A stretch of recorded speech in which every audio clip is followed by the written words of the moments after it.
Thursday, November 16th, and this is High Volume Shooter. 5 games. 5 games is the suspension for Draymond after the rear naked choke.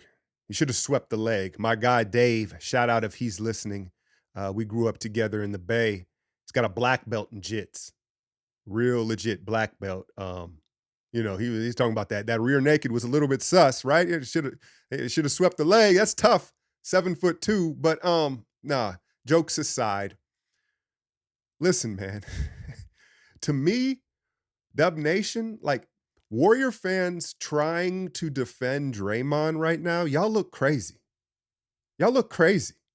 Like, look, I have you guys know I have a love-hate relationship with Draymond. I respect him, and I greatly appreciate what he has meant to this dynasty, right?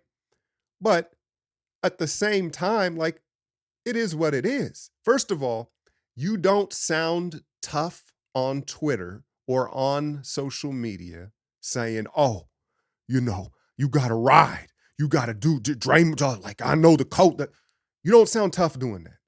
You don't. So stop it. And then you see some of these guys on TV trying to take Draymond's side, like a Richard Sherman, who probably knows him well. But it's for clicks. It's to be contrarian. And Richard Sherman's argument was you always grab your own player in that, to restrain your own guy so a fight doesn't break out. One, I think that is much more of a football rule, where in football, because of the physicality of the game, like shit escalates a lot quicker, right? And there's more tussles. Two, that is all well and good in theory when guys are in each other's face, right? If they're like face to face and it looks like it's about to pop off, you grab your guy. Once it's already physical, like if you watch the exchange with McDaniels and Clay, they're tossing and tugging each other around. You kind of got to swoop in on and just split it up from whatever angle you can.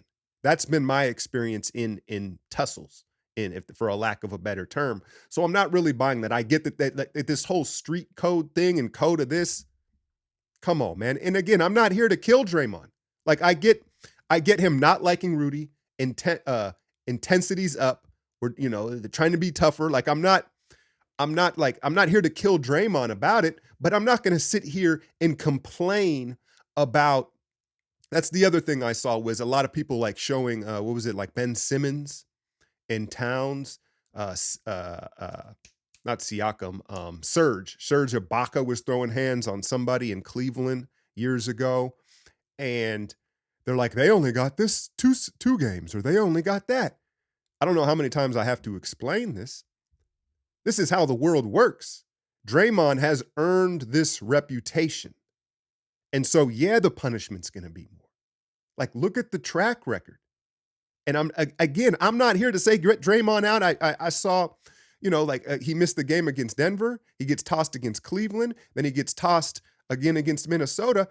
Okay, fine. I welcome Draymond back with open arms. I'm not here to diss him, but I'm also not going to sit here and try to justify it. It's outrageous. Get real.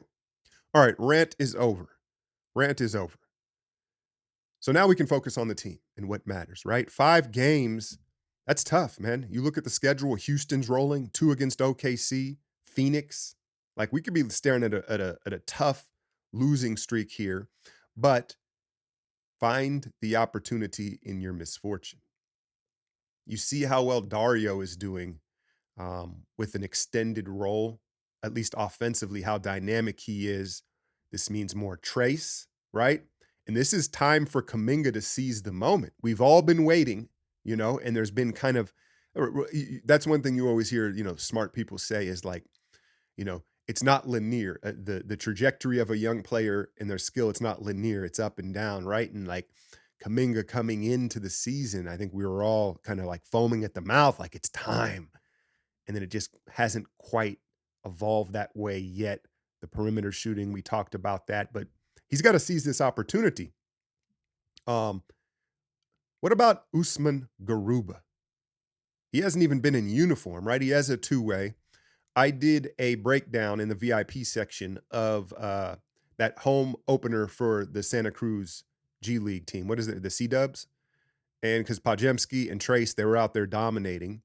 and Garuba was out there too. Now he didn't start, and he got like 4 fouls in like 10 minutes. Four for some of them were just bad calls. I'm not gonna hold you to that, but um, my theory was watching him now. Granted, I know he's played in the NBA. I think he may be having a hard time adjusting to the refereeing in the NBA, where in EuroLeague they let you play more physical, especially the big men, right? It's one thing like out on the perimeter with guards, but the big men are allowed to play a lot more physical in Euroball, and that's in part why you saw that young Team USA get beat, right? They're not used to that, and I think Garuba may be struggling to adjust to the refereeing of America, of US basketball in the NBA, because those fouls, it was like, dude, relax, you're a little too physical there, and he didn't even he acted like astonished at the calls. So, hopefully, I assume he's going to be in uniform at the very least. But the spacing is always an issue when you playing him alongside Looney, and now Wiggins is becoming a space eater, right? You already had Loon and Draymond, and now that Wiggins is in that boat, at least for the time being, it leaves a lot less flexibility in the rotation. But I would like to see Garuba, and if you really, me, I like to get into the psychology of things. Didn't OKC waive Garuba? Right? I believe he was part of a Houston OKC deal. I don't know which one, but then OKC said, "Yeah, thanks, but no thanks, bud," and waived him. And he had that tweet, "I'm going to prove everybody wrong," right? So you might want to roll him out in these 2 games. Give him an opportunity to be physical and use that great instinct defensively.